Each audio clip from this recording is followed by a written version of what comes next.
Nunca creí que iba a hablar sobre este universo, y mucho menos sobre esta especie. Y apuesto a que ustedes tampoco. El universo de Riddick es curioso, comenzó como una simple película llamada Pitch Black, como la conocimos en Latinoamérica, Eclipse Mortal, para luego expandirse en un vasto universo con numerosas historias, facciones y especies. O mejor dicho, variantes de la humanidad, ya que no existen alienígenas, sino divisiones de los propios humanos por planeta, creencia o alguna modificación biológica. O, en este caso, sobrenatural. En este video exploraremos a una de esas variantes, una de las más fascinantes y con un trasfondo más oscuro dentro del universo, los Necromonger. Una facción que considera que la vida es un error y que el verdadero estado del ser es la muerte. Su propósito es llevar a toda la humanidad hacia el necroísmo, y purgar a quienes se nieguen a aceptar su credo. Los Necromonger remontan sus orígenes a la era de la expansión o colonización, cuando la humanidad, a través de los primeros viajes estelares, se dispersaron para colonizar las estrellas. Pero un grupo llamado la Hermandad de los Austeros, un pequeño grupo de devotos religiosos, que creía que las otras religiones se habían corrompido por la idolatría y el dogma, perdiendo su verdadero mensaje espiritual. Buscando alejarse de los mundos del hombre a los que consideraban corruptos y peligrosos, los austeros emprendieron un largo y arduo viaje para colonizar un sistema estelar muy lejos del alcance del resto de la humanidad. Finalmente se establecieron en el remoto mundo de Asylum, donde comenzaron a prosperar y aumentar su número.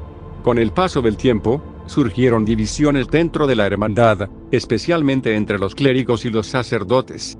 Kobu, un destacado científico, filósofo y teólogo, empezó a difundir una doctrina diferente, la creencia de que podía existir más de un dios. De hecho, predicaba que podría haber tantos dioses como universos en la infinita extensión del cosmos. Sus enseñanzas dieron origen a una secta rival dentro de la hermandad, lo que llevó a los jerarcas gobernantes de los austeros a considerarlo no como un creyente apasionado equivocado, sino como una amenaza directa a su poder e influencia o hereje. Convencidos de la gravedad de su herejía, la hermandad arrestó a Kobu y lo sometió a castigos atroces. Lo quemaron con brasas ardientes, lo azotaron con cuchillas de acero y estimularon sus terminaciones nerviosas para inducirle una agonía indescriptible sin siquiera tocarlo. Las torturas fueron tan prolongadas que, finalmente, Kobu quedó incapaz de sentir dolor. Sus nervios se adormecieron y su mente se insensibilizó ante la agonía. En un último intento por quebrar su fe, los austeros trajeron a su esposa e hijos y los asesinaron frente a él, buscando infligirle un sufrimiento aún más profundo que el físico. Con el tiempo, un grupo de seguidores leales logró liberar a Kobu y recuperar los cuerpos de su familia, huyendo de Asylum a bordo de una nave robada. Se desconoce cuánto tiempo viajaron o qué tan lejos llegaron, pero se dice que durante su travesía, su tristeza era tan profunda que, al contemplar las estrellas, estas se atenuaban reflejando su lamento. Finalmente, Kobu y los suyos alcanzaron una región del espacio jamás vista por ningún mortal. Estrellas oscuras y galaxias moribundas giraban lentamente alrededor de un centro inimaginable, el umbral. Kobu buscaba un lugar para enterrar a su familia, mucho más allá del alcance incluso de los austeros. Al presenciar las fuerzas colosales que se arremolinaban en aquel vacío, decidió enviar a su familia a través de la brecha, hacia la paz eterna. Él mismo cruzó el umbral junto a su familia, para reaparecer apenas unos instantes después. En esos breves minutos, Kobu pasó de ser un hombre quebrado, sin propósito, a un profeta iluminado por lo que llamó el inframundo. Su familia ya no estaba muerta, había resucitado, moviéndose con serenidad, como si nada les hubiera ocurrido. Kobu afirmó haber morado con ellos en esplendor y paz, sumergido en la majestad oscura del más allá. Con el tiempo, Kobu tuvo que regresar al universo de los vivos con una nueva misión, convertir y matar a todo ser humano existente. Así comenzó el reinado del primer Lord Mariscal, Kobu el Trascendido. Habiendo contemplado de primera mano la belleza del inframundo, enseñó a sus discípulos que toda vida fuera de ese reino era un brote espontáneo, un error sin guía que debía corregirse mediante un largo proceso de purificación. El estado natural, decía, es la muerte. Y lo que le sigue. Kobu y los suyos no se consideraban exentos de ese error. Sabían que también formaban parte de él, pero que su deber era permanecer con vida hasta que todo el universo humano fuera purgado. Al mando de su ejército de fanáticos devotos, Kobu incendió los templos de los austeros, redujo sus santuarios a cenizas y mató o convirtió a cualquiera que se opusiera. Al final de su cruzada, se dice que se detuvo sobre el cuerpo del último austero y susurró: "Recibes lo que matas". Años después, Kobu eligió a su sucesor, Oltom el Constructor, el oficial que había colocado la primera y la última piedra de la necrópolis.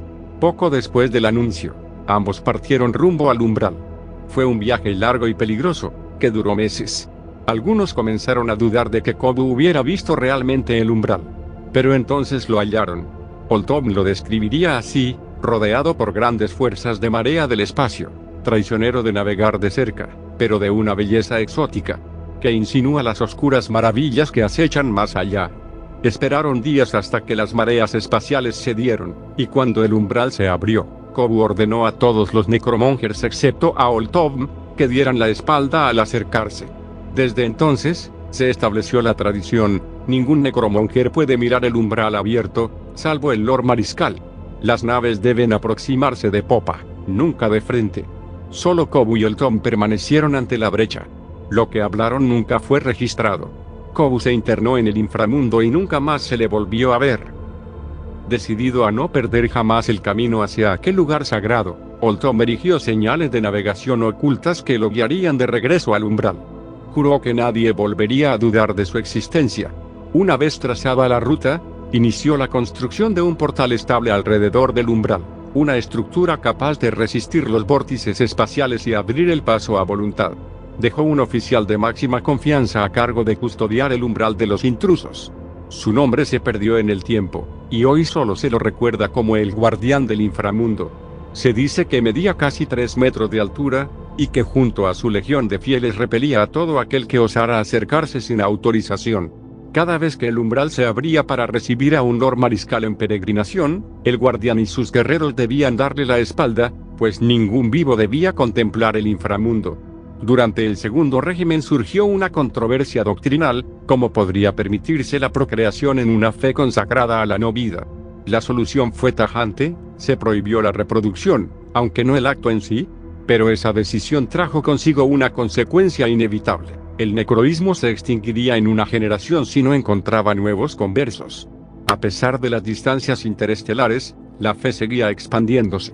Se necesitaban más naves, más recursos, más adeptos. Oltom ya no era joven, y la construcción del portal del umbral le había consumido años. Sin embargo, se entregó con fervor a la idea de legar a los necromonger la mayor armada jamás vista. Las necesidades de personal eran colosales. La tarea de satisfacerlas recayó en un joven comandante, fervoroso discípulo de Kobu, llamado Bailok. Estudiante apasionado de las doctrinas del trascendido, Bailok era admirado y temido a partes iguales. Sus métodos eran brutales, y para someter a la gente de Boronea U5, recurrió a la esclavitud, la conversión forzosa y la destrucción total. Pero cumplió su cometido: proporcionó hombres fuertes y recursos suficientes para completar la gran armada. Oltom no presenció la primera ascensión, el día en que la flota necromonger se alzó desde Asylum. En su lugar, eligió a su sucesor y emprendió su propio final, el suicidio ritual al borde del umbral. Antes de hacerlo, declaró que había llegado su hora. De ahí surgió uno de los pilares del credo necromonger: aunque ansían la muerte, solo puede alcanzarse en el momento justo. Quien muere antes o después de su hora será rechazado por el inframundo. Nafemil ascendió rápidamente en las filas militares.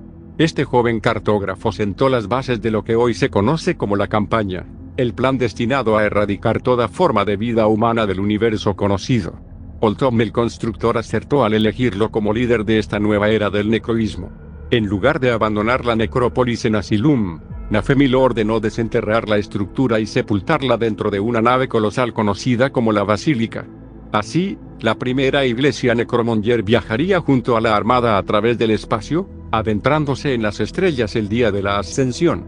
Durante los breves años del Tercer Régimen, la sociedad necromonger difundió con éxito la palabra de Kobu el Trascendido, atrayendo a miles de nuevos conversos.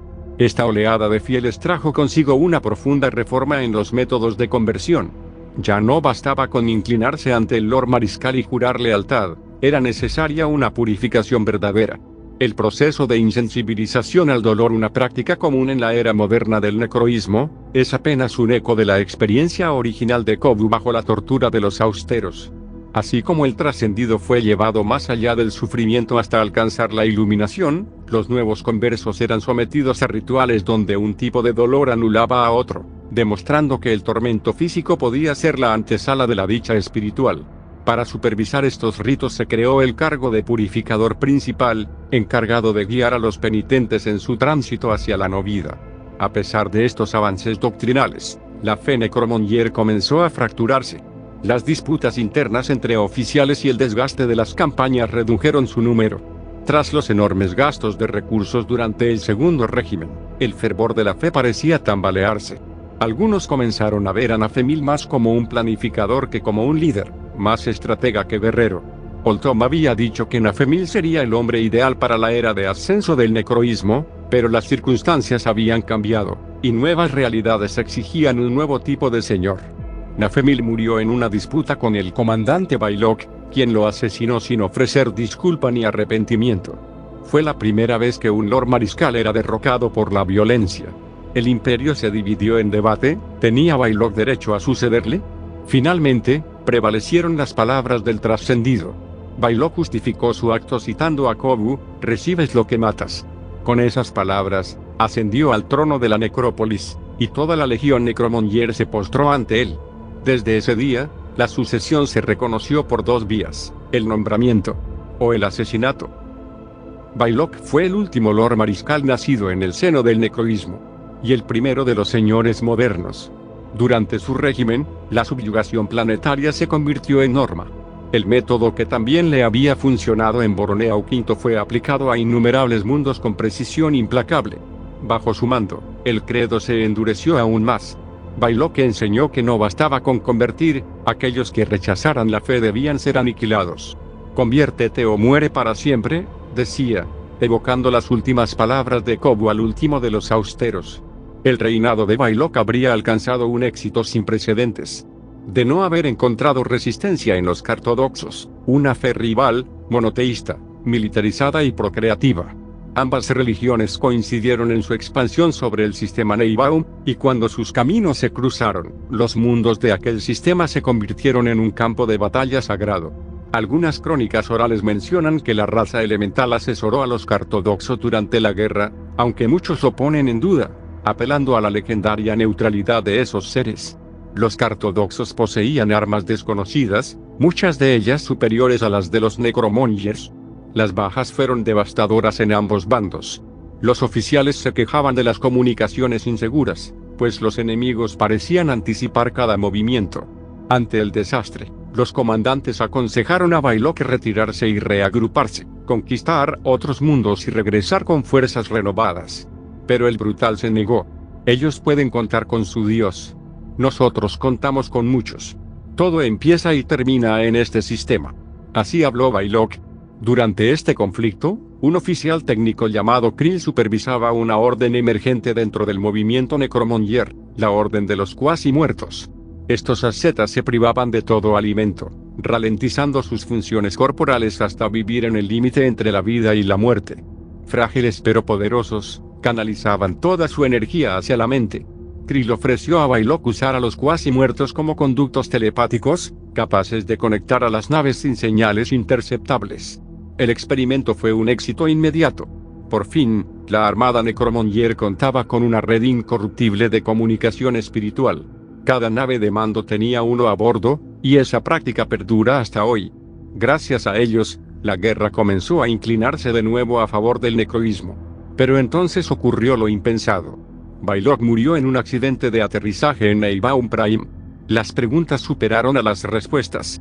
¿Quién mandaría ahora? ¿Nombrarían los comandantes a un nuevo Lord Mariscal?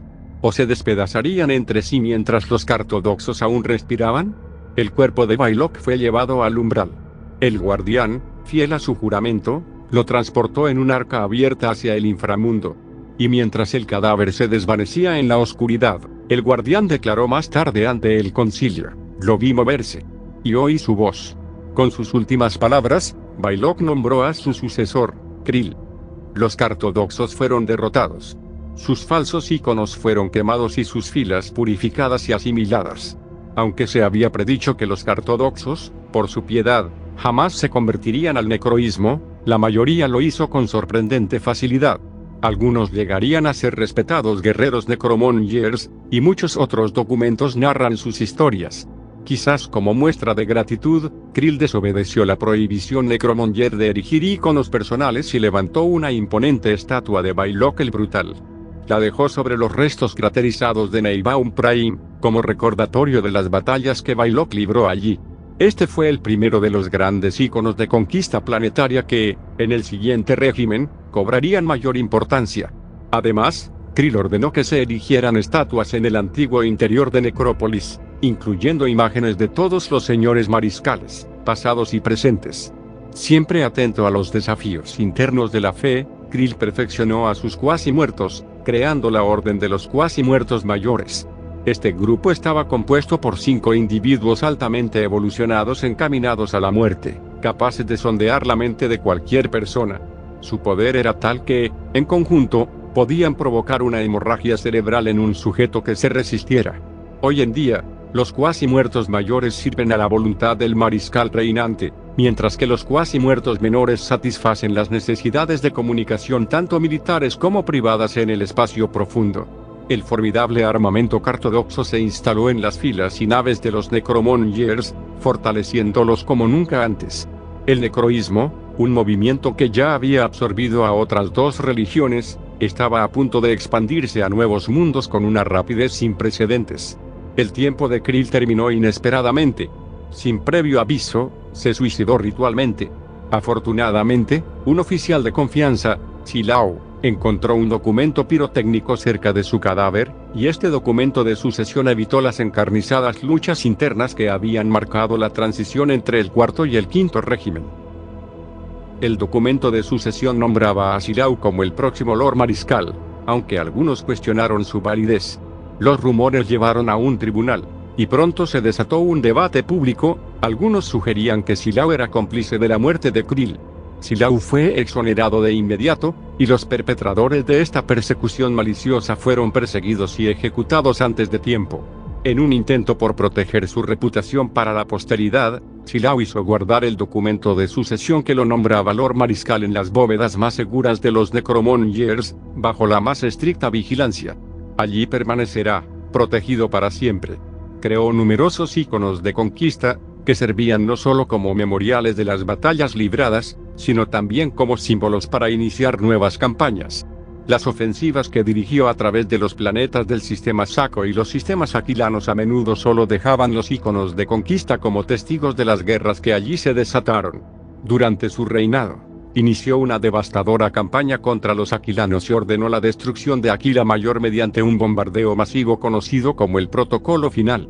También consideró invadir Quintesa y chantajeó a Aereon para que revelara su futuro, prometiéndole que Quintesa sería su último objetivo. Su último acto fue ordenar la invasión de Helion Prime. Tras convertir a Kira, Silao la usó para provocar a Riddick y aceptó un duelo con él. Aunque Riddick logró hacerlo sangrar, algo que según él, no ocurría desde hacía mucho tiempo, pudo resistir durante un breve enfrentamiento. El poder de Silao resultó abrumador. Sin embargo, aprovechando su distracción, Kira lo apuñaló por la espalda con una daga, hiriéndolo y debilitándolo antes de que él la lanzara violentamente contra una columna.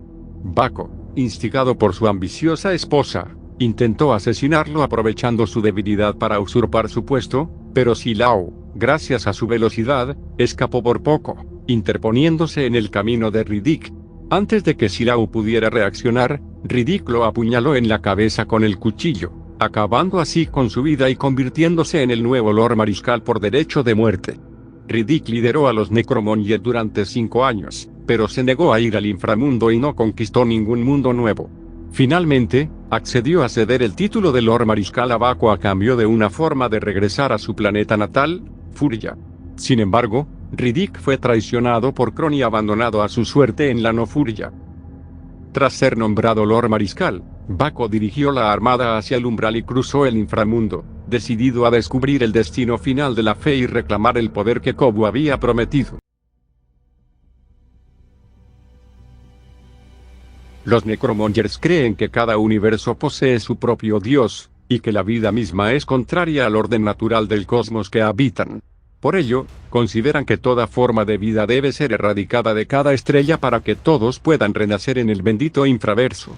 El infraverso es la tierra prometida de los Necromongers, una constelación de estrellas oscuras y nebulosas abisales en perpetuo movimiento, que ellos veneran como su verdadero hogar y el más sagrado de todos los lugares. Todos los Necromongers creen que, a menos que un ser muera conforme a la enigmática voluntad de su dios, a su debido tiempo, como ellos lo expresan, su alma jamás podrá acceder a la vida eterna en el infraverso. Su doctrina también se resume en una filosofía sencilla pero implacable: recibes lo que matas. Creen que al arrebatar una vida en combate directo o de cualquier otra forma, se obtiene el derecho a heredar la propiedad, el rango o el destino del caído. En esta creencia se fundamenta su jerarquía, su justicia y su visión del orden universal. Converts, receiving the mark of the Necromonger. Los Necromongers no se reproducen de la forma tradicional, pues lo consideran una herejía que perpetúa la vida. Por ello, llaman reproductores a todos los no-necros. Cada Necromonger vivo es un converso, un ser arrebatado de su mundo conquistado y aceptado dentro de la fe. Durante el proceso de conversión, los nuevos creyentes reciben la marca del Necromonger, dos dolorosas púas clavadas a ambos lados del cuello, que palidecen la piel y adormecen los nervios. A través de este tormento, aprenden cómo un tipo de dolor puede mitigar a otro, y cómo el sufrimiento puede conducir a la iluminación espiritual. Así comienzan a comprender el honor que se les concede al ser parte del imperio. Tras la ceremonia, los nuevos conversos visten túnicas quemadas, harapientas y descompuestas, símbolo de su muerte anterior y de su renacimiento en la fe. Su alma, como su vestidura, ha sido quemada y purificada por el fuego del dolor. Las tropas del Imperio Necromonger son temibles en combate debido a su singular estado fisiológico y su fervor religioso. Consideran la muerte en batalla como el más alto honor, pues es el medio más directo para acceder al infraverso. Los soldados de menor rango, al igual que los oficiales, son insensibles al dolor físico. Los procesos de conversión han borrado en ellos el recuerdo del sufrimiento humano. Es por eso que luchan sin miedo, sin compasión y sin piedad. Las armaduras Necromonger no se limpian tras la batalla, pues las marcas del combate son vistas como bendiciones y testimonios de fe. Cuanto más dañada y marcada esté una armadura, mayor será el prestigio del guerrero que la porta. Aunque los soldados del Imperio Necromonger emplean armas de fuego, como la mayoría de los ejércitos del cosmos, su doctrina honra más el combate cuerpo a cuerpo. Creen que blandir una espada o una lanza exige una destreza y una fe que el disparo mecánico no puede igualar. El guerrero Necromonger ideal es aquel que siente el calor de la sangre enemiga en sus manos, aquel que prueba el valor del adversario en la distancia de un solo golpe. Se dice que el cometa siempre los precede. Abu al-Walid. La armada Necromonger viaja de planeta en planeta, de sistema en sistema, apareciendo como un cometa en órbita alta antes de su llegada. Donde otros ven un presagio, los Necromonger ven una promesa: la llegada del orden absoluto. La armada se estructura en la Basílica, nave de mando y sede de la necrópolis, centro espiritual y estratégico del imperio. Los íconos de conquista, imponentes agujas esculpidas a imagen del Lord Mariscal Baylock, erigidas en los mundos sometidos como símbolo de victoria y dominio eterno. La fragata, columna vertebral de la armada, componen la mayor parte de la flota y sirven como naves de combate y transporte. El caza Necromonger, naves monoplaza desplegadas en grandes cantidades durante las invasiones planetarias. El transporte de tropas clase sarcófago, naves medianas empleadas para trasladar guerreros hacia la superficie de los mundos conquistados. La nave de guerra, cuartel móvil y campo de entrenamiento para las fuerzas de élite del imperio.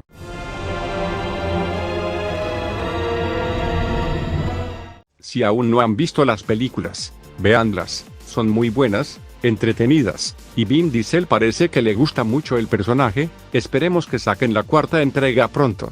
Los Necromongers son una mezcla única de civilización, subespecie, religión, imperio, fanatismo, todo fusionado en uno solo. Resultan tan interesante que uno quiere saber más, pero esto es toda la información que pude reunir sobre ellos. Si les gustó este contenido, Denle like, suscríbanse, compartan y comenten qué otros temas les gustaría para el canal. Cualquier cosa que quieran que aporte. Hasta la próxima.